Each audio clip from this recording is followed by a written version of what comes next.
কর্ণপুর সংসার ছাড়িয়া বৃন্দাবনে যাইতেছিলেন। সংসারে তাহার কেহই ছিল না। স্ত্রী ৫-৬ বছর মারা গিয়েছে। একটি ১০ বছরের পুত্র ছিল। সেও গত শরৎকালে শারদীয় পূজার অষ্টমীর দিনে হঠাৎ বিসূচিকা রোগে দেহত্যাগ করিয়াছে। সংসারে অন্য বন্ধন কিছুই নাই। বিষয় সম্পত্তি যাহা ছিল সেগুলো সব জ্ঞাতি ভাতাদের দিয়া অত্যন্ত পুরাতন তালপত্রে কয়েকখানি ভক্তি গ্রন্থ জীর্ণ তসরে পুটুলিতে বাঁধিয়া লইয়া পদব্রজে বৃন্দাবন যাইবার জন্য প্রস্তুত হইলেন। কর্ণপুরের জন্মপল্লী অজয় নদের ধারে। তিনি পরম বৈষ্ণবের সন্তান। অজয়ের জলের গৈরিক দুই তীরের বন তুলসী মঞ্জুরির ঘ্রাণে কোন শৈশবেই তার বৈষ্ণব ধর্মে মানসিক দীক্ষা হয়। তিনি গ্রামের টোলে উত্তম রূপে সংস্কৃত অধ্যয়ন করেন। দুই একটি ছাত্রকে কিছুকাল স্মৃতি সাহিত্য ও বৈদিক শাস্ত্র পড়িয়েছিলেন। ছাত্ররা দেখিত তাহাদের অধ্যাপক মাঝে মাঝে ঘরে দুয়ার বন্ধ করিয়া সমস্ত দিন কাঁদেন। পাগল বলিয়া অখ্যাতি রটাতে ছাত্ররা ছাড়িয়া গেল। প্রতিবেশীরা তাচ্ছিল্য করিতে শুরু করিল। তাহার উপর প্রথমে স্ত্রী, তৎপরে পুত্রের মৃত্যু। সংসারের উপর কর্ণপুর নিতান্তই বিরক্ত হইয়া উঠিলেন। যাইবার সময় জ্ঞাতিভাতা রসরাজ আসিয়া মায়াকান্না কাঁদিল। গ্রামের এক ব্রাহ্মণ বহুদিন ধরিয়া কর্ণপুরের নিকট ঋণ গ্রহণ করিয়াছিলেন এবং তাহার পর হইতেই সে তাহাকে শতহস্ত দূরে রাখিয়া চলিয়া আসিতেছিল। আজ যখন সে দেখিল কর্ণপুর সত্য সত্যই বাহির হইয়া যাইতেছেন, ফিরিবার কোনো আশঙ্কাই নাই, তখন সে আসিয়া মহা পীড়াপিড়ি শুরু করিল। আর কয়েকটা মাস থাকুন, যে করিয়া পারি ঋণটা শোধ করিয়া ফেলি, কারণ ঋণ পাপ ইত্যাদি ইত্যাদি। উদারচিত্ত কর্ণপুর এইসব কপট প্রবন্ধ বুঝিলেন না। তিনি রসরাজকে তাহার প্রার্থনা মতন তালদিঘির পাড়ের আশুধান্যের এক টুকরো উৎকৃষ্ট ভূমি দানপত্র করিয়া দিলেন। ব্রাহ্মণ অধমর্ণকে বললেন, এক কড়া করি আনো ভায়া, গ্রহণ করিয়া তোমায় ঋণমুক্ত করি। আপনার বলিতে কেহ না থাকায় গ্রাম ছাড়িয়া যাইবার সময় তাহার জন্য সত্যিকার ভাবনা কেহই ভাবিল না। শৈশব স্মৃতির প্রথম দিনটি হইতে পরিচিত মাটির চণ্ডী মণ্ডপ, সহস্ত রোপিত কত ফল ফুলের গাছ, কত খেলাধুলার জন্মভিটার আঙিনা পেছনে ফেলিয়া চললেন, ফিরিয়াও চাহিলেন না। শুধু গ্রাম সীমায় অজয়ের ধারে গিয়া কর্ণপুর একটুখানি দাঁড়াইলেন। অজয়ের ধারে প্রাচীন শিরীষ গাছের তলে গ্রামের শ্মশান। কয়েক মাস পূর্বে তিনি মাতৃহীন বালক পুত্রটিকে এখানেই দাহ করিয়া গিয়াছেন। অজয় আর বাড়ে নাই, সুতরাং সে চিতার চিহ্ন এখনো একেবারে বিলীন হয় নাই। তার কচিমুখের অবোধ হাসিটুকু মনে পড়িয়া গেল। মৃত্যুর পূর্বে শ্বাসকষ্টে বড় যন্ত্রণা পাইয়াছিল। সে সময়কার তার আতঙ্কে আকুল অসহায় দৃষ্টি মনে পড়িল। কর্ণপুর অবাক হইয়া অজয়ের ওপারে দৃষ্টি নিবন্ধ করিয়া অনেকক্ষণ দাঁড়াইয়া রহিলেন। ধু ধু গৈরিক বালুরাশির শয্যায় জীর্ণ শীর্ণ নদী অবসন্ন দেহ প্রসারিত করিয়া দিয়েছে। উপরে এখানে ওখানে এক আত্মা দিকহারা মেঘ শিশু আকাশের কোনো কোণ হইতে বাহির হইয়া তখনই আবার সদূর অনন্তের পথে কোথায় মিলিয়া যাইতেছে, কোথাও কোনো চিহ্ন রাখিয়া যাইতেছে। খানিকক্ষণ দাঁড়াইয়া দাঁড়াইয়া দেখিয়া পুনরায় চলিতে আরম্ভ করিলেন। পৃষ্ঠের পুটুলিতে কয়েকখানি বস্ত্র, সামান্য কিছু তণ্ডুল ও অন্যান্য নিতান্ত প্রয়োজনীয় দ্রব্যাদি। দক্ষিণ হস্তে মাধবীলতার আঁকাবাঁকা এক গাছি দৃষ্ট যষ্টি, বাম হস্তে একটি পিতলের ঘটি মাত্র লইয়া অজয়ের পার হইয়া কর্ণপুর পশ্চিম মুখে যাত্রা করিলেন। জীবনে যাহা কিছু প্রিয়, যাহা কিছু পরিচিত ছিল, সবই এপারে রহিয়া গেল। দিনের পর দিন তিনি অবিশ্রান্ত পথ চলিতে লাগিলেন। এক একদিন সন্ধ্যার সময় কোনো গ্রামের চটিতে নয়তো কোনো গৃহস্থের চণ্ডী মণ্ডপে আশ্রয় লইতেন। গ্রাম পথে চলিবার সময় লোকে আদর করিয়া গৃহত্যাগী সৌম্যদর্শন ব্রাহ্মণের পুটুলি ভরিয়া খাদ্যদ্রব্য দিত। পেতলের ঘটিটা পূর্ণ করিয়া নির্জলা খাঁটি দুগ্ধ দিত। তিনি কোনোদিন তাহার সামান্য অংশ খাইতেন, আবার কোনোদিন কোনো দরিদ্র পথযাত্রী ভিক্ষুক বা কোনো বুভুক্ষ কুকুরকে খাওয়াতেন। কত গ্রাম, হাট, মাঠ, কত সমৃদ্ধশালী বাণিজ্যের গঞ্জ, কত নদী উত্তীর্ণ হইয়া যাইতে যাইতে অবশেষে তিনি বসতি বিরল খুব বড় বড় নির্জন মাঠ ও বন জঙ্গলের পথে আসিয়া পড়িলেন। চিরকাল নিতান্ত ঘরোয়া ধরনের গৃহস্থ, বিদেশে কখনোই বাহির হন নাই। সূর্য ডুবিয়া যাওয়ার পর দিগন্ত বিস্তৃত জনহীন প্রান্তরে অন্ধকার ঘনাইয়া আসিত। কর্ণপুর এক স্থানে দাঁড়াইয়া চারিদিকে লোকালয়ের অন্বেষণে দৃষ্টি নিক্ষেপ করিতেন। লোকালয় মিলিত না, তাহার মনে অত্যন্ত ভয় হইত যদি কোনো বন্য জন্তু বা কোনো দস্যু আসিয়া আক্রমণ করে। পরক্ষণেই ভাবিতেন, আমি তো সন্ন্যাসী মানুষ, দস্যুতে আমার কি কারিয়া লইবে। অজয়ের ধারের বৃদ্ধ শিরীষ বৃক্ষতলে এক ধূসর হেমন্ত সন্ধ্যার কথা মনে পড়িলেই অমনি কর্ণপুরের মন হইতে বন্য জন্তুর ভয় দূর হইত। বনের পথ চলিতে চলিতে অন্য খাদ্য মিলিত না। কোনোদিন বুনো কুল, মৌহা ফুল, কোনোদিন বা ছোট তালচারা নবগত পত্রকোড়ো খাইয়া ক্ষুধা নিবৃত্তি করিতেন। অঞ্জলি পুরিয়া পার্বত্য নদীর জলধারা পান করিতেন। মাঝে মাঝে আবার গ্রামও পাইতেন। সন্ধ্যার সময় সেদিন তিনি একটি তালবনে আশ্রয় লইলেন। নিকটে লোকালয় নাই, পাথুরের মাটিতে অকণিকা চিকচিক করিতেছে। একটু পরে তালবনের পেছনে সূর্য ডুবিয়া গেল। সন্ধ্যার আকাশে পঞ্চমীর এক ফালি চাঁদ। সেদিন পথে এক ভিক্ষুকের সঙ্গে তার আলাপ হইয়াছিল। ৩-৪ মাস পূর্বে জীবিকার চেষ্টায় বাড়ির বাহির হইয়া কিছু উপার্জন করিয়া সেদিন সে বাড়ি ফিরিতেছে। বাড়িতে তার ছোট ছোট 2টি মেয়ে ও একটি ছেলে আছে। তাদের মুখের দিকে চাইয়া সে প্রবাসের কোনো কষ্টকেই কষ্ট বলিয়া মনে করে নাই। হেরা কাপড়ের পুটলির মধ্যে রাঙা রাঙা পাথরের নুড়ি, নতুন ধরনের পাখির রঙির পালক, নানা তুচ্ছ জিনিস সযত্নে বাঁধিয়া লইয়া চলিয়াছে। বাড়িতে ছেলে মেয়েদের খেলনা করিতে। কর্ণপুরের মনে হইয়াছিল সেদিন, দুম মূর্খ সংসার আসক্ত জীব। কিন্তু নিজের অজ্ঞাতসারে তাহার মনে জাগিল ওই ভিক্ষুকটা তাহার চেয়ে সুখী। সে তো তবুও কতদিন পরে গৃহে ফিরিয়া চলিয়াছে, কিন্তু তাহার গৃহ কোথায়? পরক্ষণেই মনের দুর্বলতাটুকু বুঝিয়া ফেলিয়া অপ্রতিভ হইয়া ভাবিলেন, ভগবান দয়া করিয়াই সংসারের ভার তাহার স্কন্ধ হইতে নামিয়া লইয়াছেন। ভালোই তো, ইহাতে মন খারাপ করিবার কি আছে? তাহার পর বসিয়া বসিয়া তিনি তাহার প্রিয় একটি শ্লোক আবৃত্তি করিতে লাগিলেন। তালবনের মাথায় পঞ্চমীর চাঁদের দিকে চাহিয়া বারবার গাঢ়স্বরে শ্লোকটি আবৃত্তি করিতে করিতে তাহার চক্ষু সজল হইয়া উঠিতেছিল।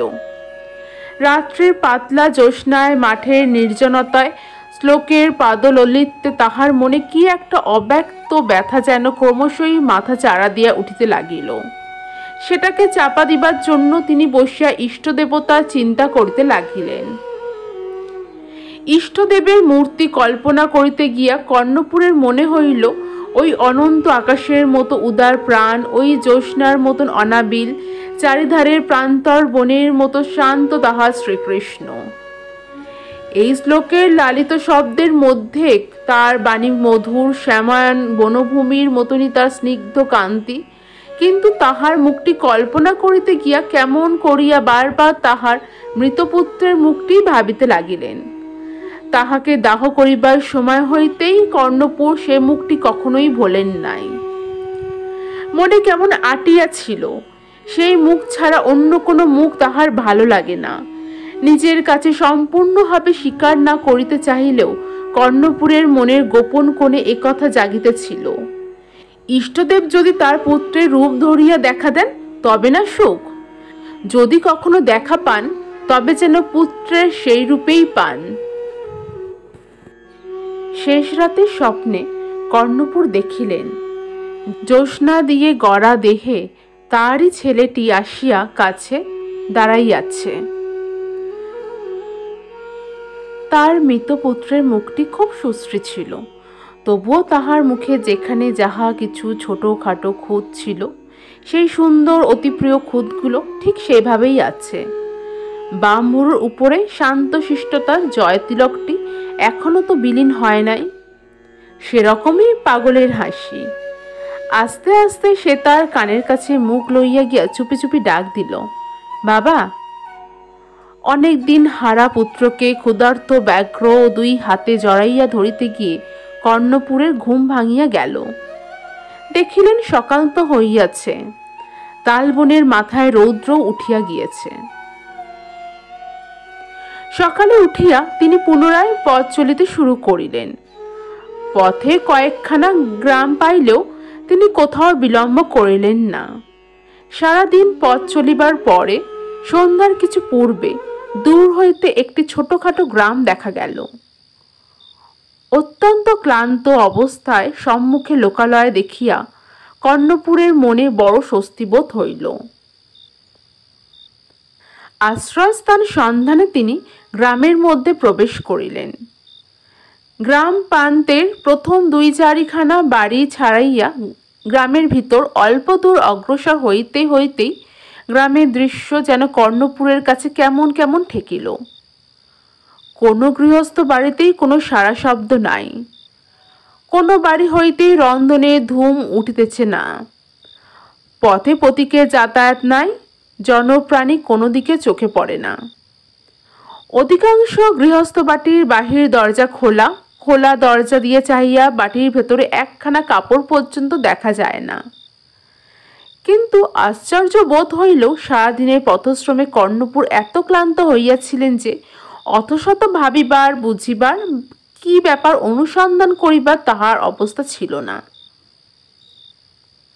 তিনি সম্মুখে এক গৃহস্থ বাটির বাহিরের ঘরে গিয়ে উঠিলেন ও মোটা পুটুলি নামাইয়া বিশ্রামে প্রবৃত্ত হইলেন। দণ্ড দুই কাটিয়া গেল, অথচ বাড়ির ভিতর হইতে কোনো মনুষ্য কণ্ঠধ্বনি তাহার কর্ণে আসিল না। সম্মুখের পথ দিয়া এই দুই দণ্ডের মধ্যে মানুষ তো দূরের কথা, একটি গৃহপালিত পশুকেও পর্যন্ত যাইতে দেখিলেন না। ততক্ষণে তিনি অনেকটা সুস্থ হইয়া উঠিয়াছিলেন। ভাবলেন, এই বাড়িটার মধ্যে ঢুকিয়া দেখা যাক লোকজন কি করছে। বাড়ির মধ্যে পায়ে পায়ে ঢুকিয়া যাহা তাহার চোখে পড়িল তাহাতে তিনি শিহরিয়া উঠিলেন। দেখিলেন ঘরের মধ্যে তিনটি মৃতদেহ পাশাপাশি পড়িয়া আছে। মৃত্যু অনেকক্ষণ পূর্বে ঘটিয়াছে বলিয়া মনে হয়। পাশের একটি ক্ষুদ্র কক্ষে গিয়ে দেখিলেন গৃহতলে একটি স্ত্রীলোকের মৃতদেহ শয্যায় আছে। মৃতদেহের পাশে একটি অনিন্দ সুন্দর গৌরবর্ণ শিশু খলবল করিয়া শয্যার পাশে বেড়াইতেছে ও ঘরের আড়া হইতে ঝুলিয়া পড়া একগাছি মাকড়সার জালের অগ্রভাগে দোদুল্যমান একটি মাকড়সার দিকে হাত বাড়াই ধরিতে যাইতেছে এবং আপন মনে হাসিতেছে। ভাবগতিকে কর্ণপুর অনুমান করিলেন যে ভীষণ কোনো মহামারীর আবির্ভাবে দুই একদিনের মধ্যে গ্রাম জনশূন্য হইয়া গিয়েছে। ঘরে ঘরে মৃতদেহ রাশি হইয়া আছে, সৎকারের মানুষ নাই, দেখিবার মানুষ নাই। হয়তো যাহারা বাঁচিয়া ছিল তাহারা গ্রাম ছাড়িয়া প্রাণ লইয়া পালাইয়া গিয়েছেন। কর্ণপুরকে দেখিয়া শিশু একগাল হাসিয়া হাত বাড়াইল। তাহার মা যে খুব বেশিক্ষণ মারা যায় নাই, ইহা দুইটি বিষয় তাহার অনুমান হইল। প্রথমত, এই ক্ষুদ্র শিশুটি ক্ষুধা পিপাসাক্রান্ত হইয়া পড়িলে এতক্ষণ এইরূপ হাসিত না। কিছুক্ষণ পূর্বে তাহার মাতা জীবিত অবস্থায় তাহাকে স্তন্যপান করিয়েছে। দ্বিতীয়ত, মৃতদেহের এতটুকু বিকৃতি হয় নাই। শিশুর মা যেন এইমাত্র ঘুমিয়ে পড়িয়াছে। আসন্ন মৃত্যু ও ঘনীভূত বিপদের সম্মুখে পড়িয়া অবোধ শিশুর এই নিশ্চিন্ত হাসি ও ক্রীড়া দেখিয়া কর্ণপুরের মনে হইল বাল্যকালে অজয় তীরের বনে তিনি এক প্রকার পতঙ্গকে লক্ষ্য করিতেন।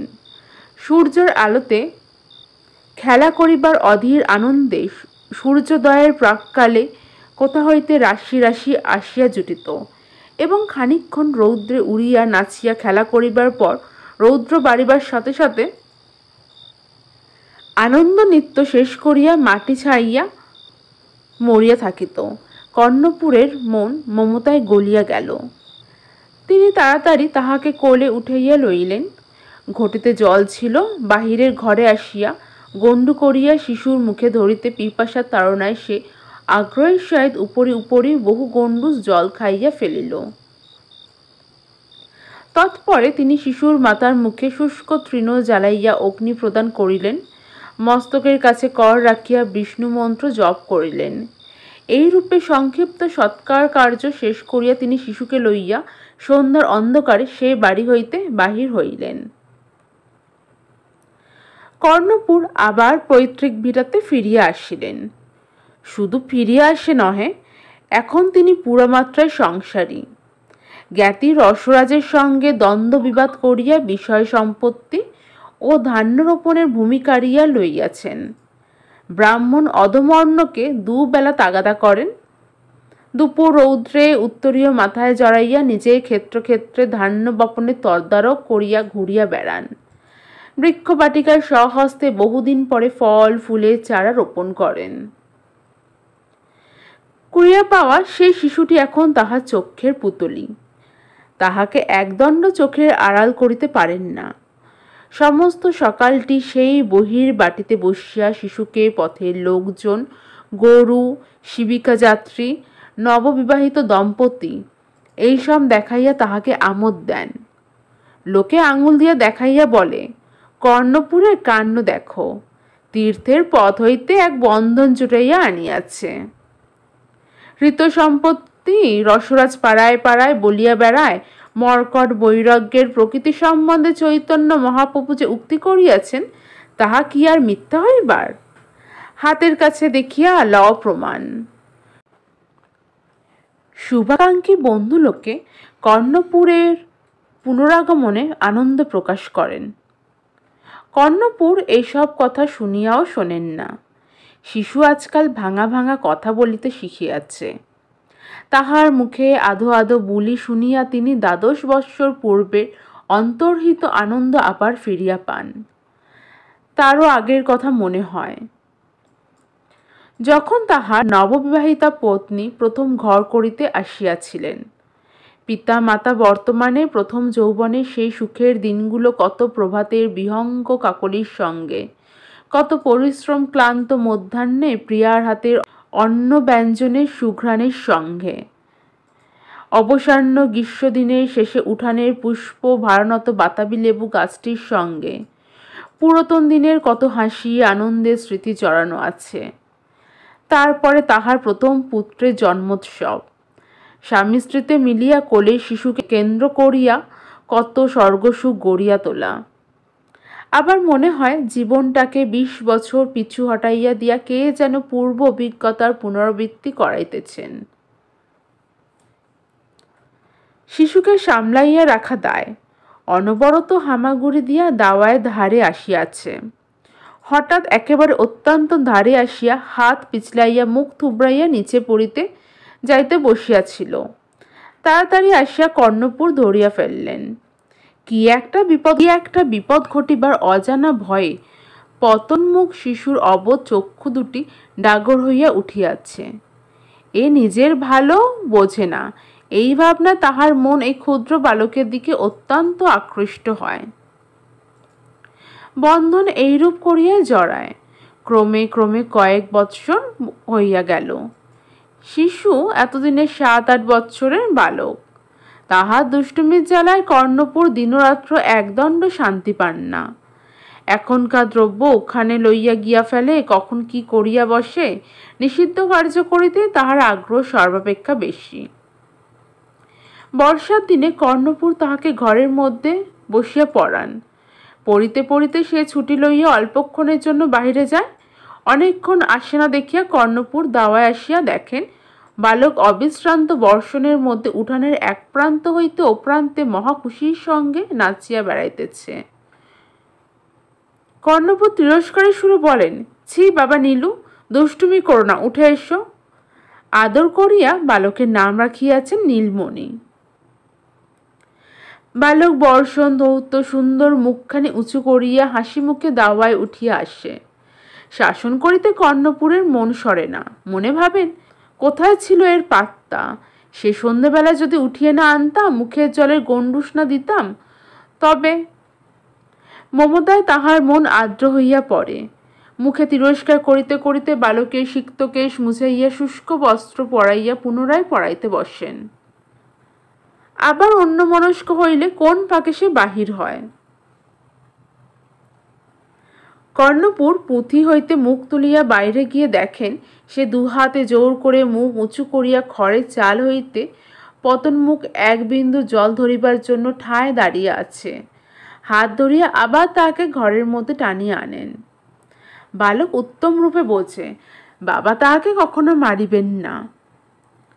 নিজ পুত্রের শোক কর্ণপুর ইহাকে পাইয়া ভুলিয়াছেন। কেবল এক এক দিন নির্জন দ্বীপ্রহরে তাহার মুখের হাসি দুরাগত করুণ সঙ্গীতের মতো মনে আসে। মনের ইতিহাসে এই বালকের সেই অগ্রজ রৌদ্রভরা দ্বীপ্রহরে সেই আসিয়া তাহার দাবি জানায়। কর্ণপুর উঠিয়া গিয়া নিদ্রিত বালকের চুলগুলোর মধ্যে আঙুল চালাইয়া দেন, মুখের দিকে চাহিয়া থাকেন। শীঘ্রই কিন্তু বালককে লইয়া তাহার বড় বিপদ হইল। এত বেশি এবং এত বিনা কারণে সে মিথ্যে কথা বলে যে কর্ণপুর রীতিমতো বিপন্ন বোধ করিতে লাগিলেন। নানা রকমের মিথ্যে কথনের দোষ ও সত্যভাষণের পুরস্কার সম্বন্ধে বহু গল্প উপদেশ বলিয়াও তাহাকে সংশোধন করাতে পারলেন না। তাহার কাছে সে অনেক কথা আজকাল লুকায়, আগে তাহা করিত না। কর্ণপুর ইহাতে মনে মনে কষ্ট পান। তাহা ছাড়া তাহার বিরুদ্ধে নানা অভিযোগ প্রতিবেশীদের নিকট হইতে আসে। এ গাছের লেবু ও গাছের আম ছিঁড়িয়া আনিয়াছে, অমুকের ছেলেকে মারিয়াছে। কর্ণপুর বসিয়া বসিয়া ভাবেন, কোন বংশের ছেলে কি কুলগত স্বভাব চরিত্র লইয়া জন্মেছে কে জানে।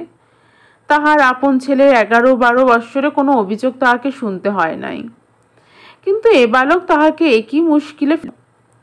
ধর্মভীরু সরল স্বভাব কর্ণপুর বালকরা এইসব ব্যাপারে মনে মনে বড় ব্যথিত হন। তাহার ভবিষ্যৎ কি হইবে ভাবিয়া সময় সময় ভীত হইয়া পড়েন।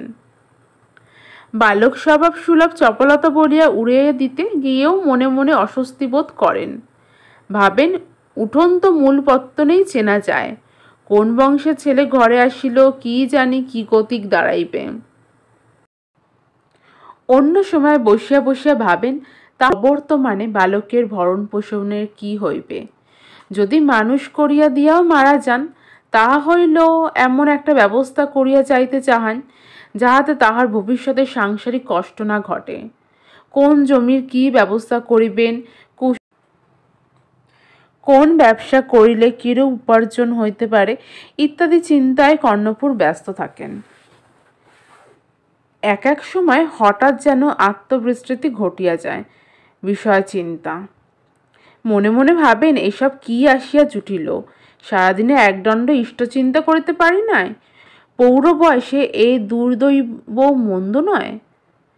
প্রতিবেশী রঘুনাথ ভট্টাচার্য অভিযোগ করিলেন, কর্ণপুরের পালিত পুত্র তাহার বাড়ির ময়না পাখির খাঁচা খুলিয়া পাখি উড়াইয়া দিয়েছে। বালক বাড়ি আসিলে কর্ণপুর জিজ্ঞাসা করিলেন, নীলু, শুনছি তুমি নাকি ওদের পাখি উড়িয়ে দিয়ে এসেছ।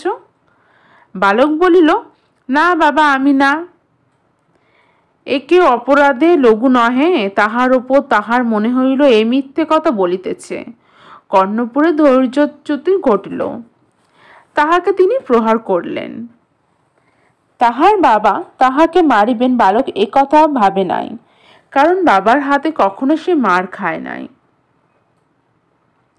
তাহার চোখে সে বিস্ময় ও ভয়ের দৃষ্টি উপেক্ষা করিয়া কর্ণপুর তাহাকে হাত ধরিয়া দরজার কাছে লইয়া গিয়ে বললেন, যাও, বাড়ি থেকে বেরো, দূর হও। মিথ্যে কথা যে বলে তার স্থান নেই আমার বাড়িতে। বালকের ভরসাহারা দৃষ্টি তাহাকে তীক্ষ্ণ তীরের মতন বিঁধিল, কিন্তু তিনি দৃঢ় হস্তে দরজা বন্ধ করিয়া দিলেন। অর্ধদণ্ড পরে তাহার মন চঞ্চল হইয়া উঠিল। তিনি বহির ঘর খুলিয়া দেখিলেন সেখানে বালক নাই। তাহার নাম ধরিয়া ডাকিলেন, কিন্তু উত্তর পাইলেন না। বাড়ির এদিক ওদিক খুঁজিলেন, কোথাও দেখিতে পাইলেন না। নিকটবর্তী প্রতিবেশীদের বাড়ি খুঁজিলেন, কেহ তাহাকে দেখে নাই। কর্ণপুর অত্যন্ত উদ্বিগ্ন হইলেন। সন্ধ্যাকালে বেশি দূর কোথায় গেল ছেলে?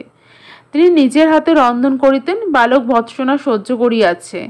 তাহার জন্য দু একটা সে যাহা খাইতে ভালোবাসে এমন ব্যঞ্জন রন্ধন করিবার কল্পনা করিতেছিলেন। আজ রাত্রে মিষ্ট কথায় কি কি উপদেশ দেবেন ভাবিয়া রাখিয়াছিলেন। বালককে না পাইয়া তাহার প্রাণ উড়িয়া গেল।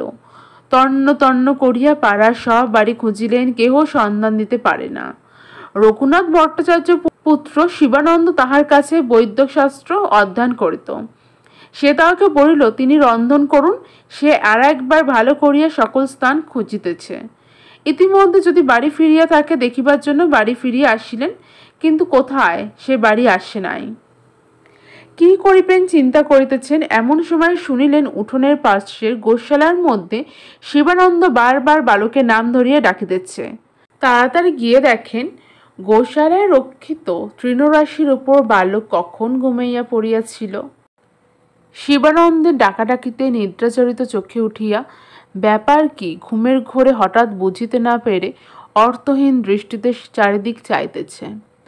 কর্ণপুর তাহাকে হাত ধরিয়া উঠিয়া আনিলেন, পরে খাওয়াইয়া বিছানায় শুইয়া দিলেন।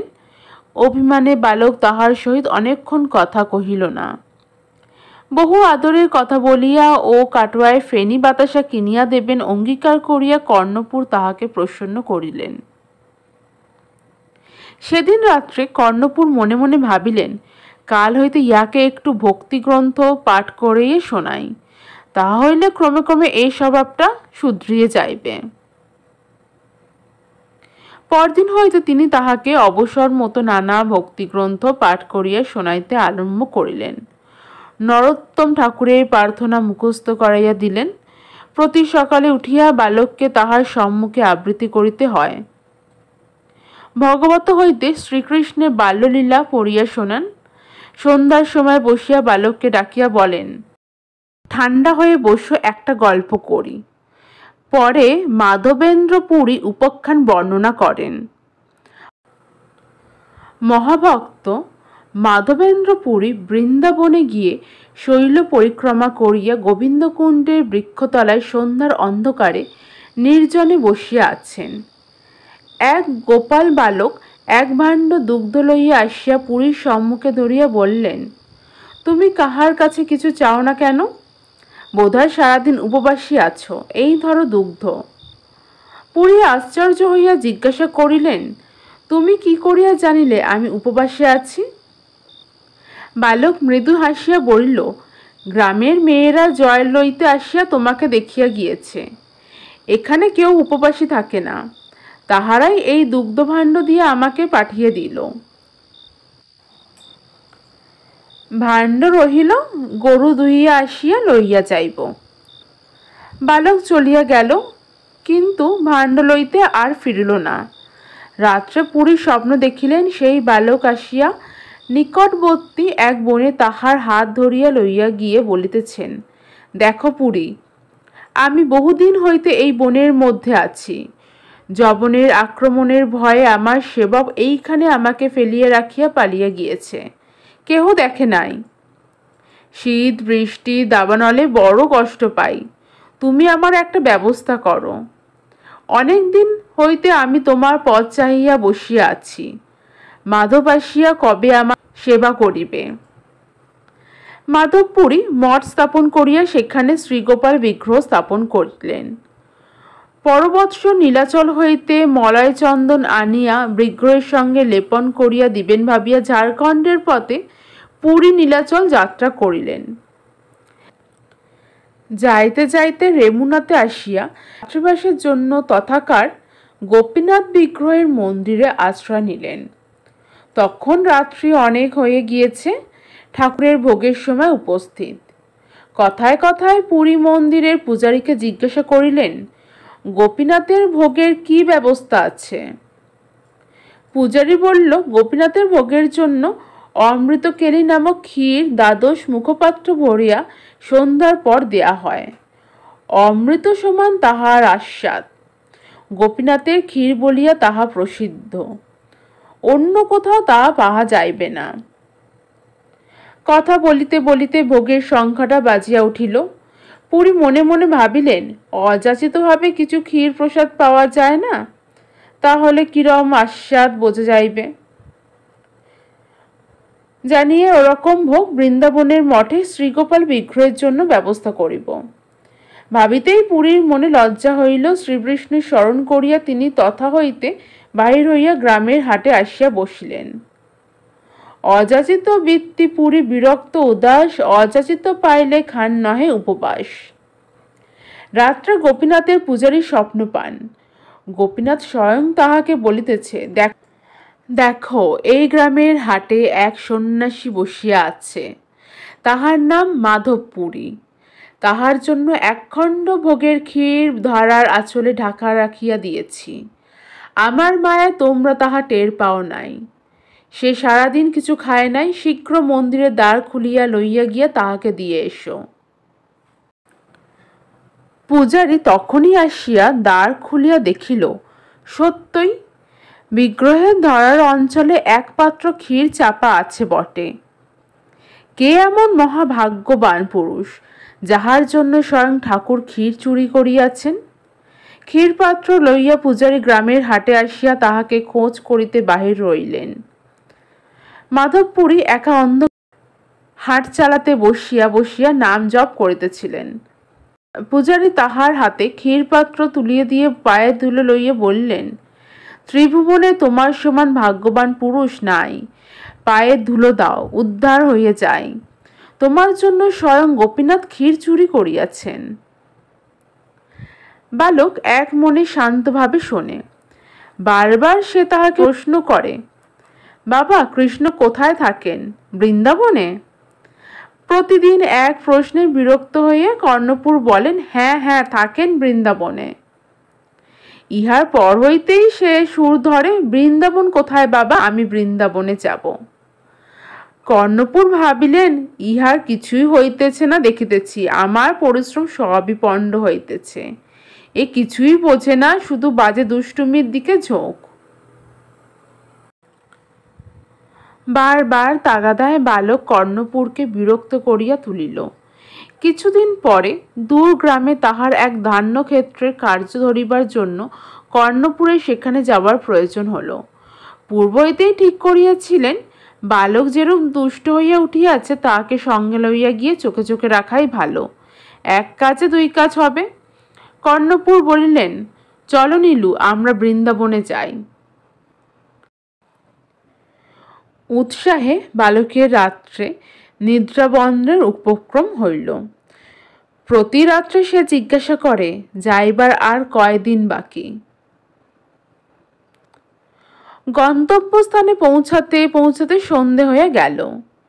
সেদিন রাত্রে শুইয়া সে কর্ণপুরকে বিরক্ত করিয়া তুলিল, বাবা আমি কৃষ্ণকে দেখতে যাব। কৃষ্ণ কোথায়? গরু চড়ান বাবা, কাল সকালে উঠে যাব।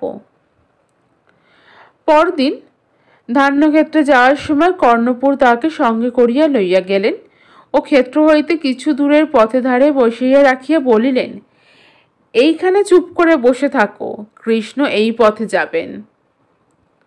উঠে এদিক ওদিকে গেলে কিন্তু আর দেখতে পাবে না, চুপ করে বসে থাকো। সন্ধ্যার কিছু পূর্বে ক্ষেত্রের কার্য শেষ করিয়া কর্ণপুর বালককে লইতে আসিলেন। তাহাকে দেখিয়া সে মহা উৎসাহে বলিল, দেখেছি বাবা, এই মাত্র কৃষ্ণ গরুর পাল চড়িয়ে নিয়ে ফিরে গেলেন। তুমি এতক্ষণ কোথায় ছিলে, তুমি দেখতে পেলে না? কর্ণপুর বুঝিলেন নির্বোধ বালক গ্রামের রাখালদিগকে গরুর পাল লইয়া ফিরিতে দেখিয়াছে। বলিলেন, চলো বাড়ি চলো, আমি অনেক দেখেছি, তুমি দেখেছ তো, তাহলেই ভালো। তার পরের দিন হইতে বালক প্রায় বাবার সাথে মাঠে যায় ও পথের ধারে নির্দিষ্ট স্থানটিতে বসিয়া থাকে। রোজই বাপকে অনুযোগ করে, কেন বাবা এখানে সন্ধ্যার সময় থাকো না, কেন দেখো না? কোনো কোনো দিন আবার বলে, কাল আমার দিকে চেয়ে কৃষ্ণ বললেন, আয় না গরু চড়াবি। আমি তোমায় না জিজ্ঞাসা করে যেতে পারিনি, যাব বাবা কাল। প্রতিদিন একথা শুনিয়ে কর্ণপুরের মনে খটকা লাগিল। বালক যেভাবে কথাগুলো বলে তাহাতে মিথ্যা কথা বলিতেছে বলিয়াও মনে হয় না। ব্যাপারটা কি? একদিন বালককে বলিলেন, এবার সে সময় যেন তাহাকে সে ক্ষেত্র হইতে ডাকিয়া লয়, তিনিও দেখিবেন। সন্ধ্যার পূর্বে বালক ছুটিয়া আসিয়া উত্তেজিত কণ্ঠে বলিল, শিগগির এসো বাবা, কৃষ্ণ আসছেন। কর্ণপুর বালকের পিছু পিছু পথের ধারে গিয়ে দাঁড়ালেন। কোথায় কেউ নাই, মাঠের ধারে নির্জন পথ, কিন্তু বালক দুই হাত তুলিয়া মহা উৎসাহে বলিল, ওই দেখো বাবা গরুর দল, ওই দেখো আসছেন। কর্ণপুর বলিলেন, কই কই, কোনো কিছুই তো তাহার চোখে পড়িল না। বালক বলিল, এবার দেখছো তো বাবা, দেখছো কত গরু, ওই দেখো কৃষ্ণ কেমন পোশাক পরে। কর্ণপুর বিস্মিত হলেন। বালকের দিকে চাহিয়া দেখিলেন সে কৌতূহলপূর্ণ দৃষ্টিতে উত্তেজিতভাবে জনশূন্য পথের দিকে চাহিয়া আছে। ভাবিলেন, ইহা মস্তিষ্ক বিকৃতির লক্ষণ নয় তো।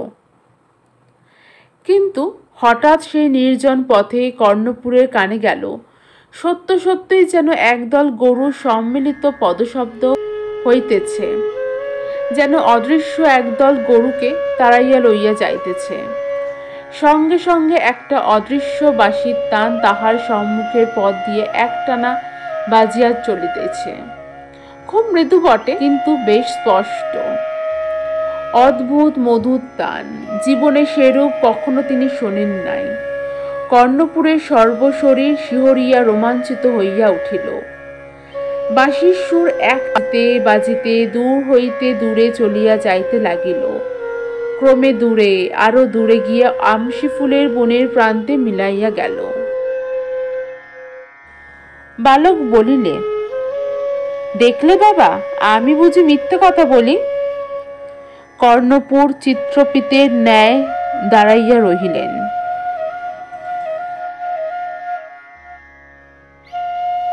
আমাদের আজকের গল্প নববৃন্দাবন এখানেই সমাপ্ত হলো। আশা করব গল্পটি আপনাদের সকলেরই খুব ভালো লেগেছে। নমস্কার।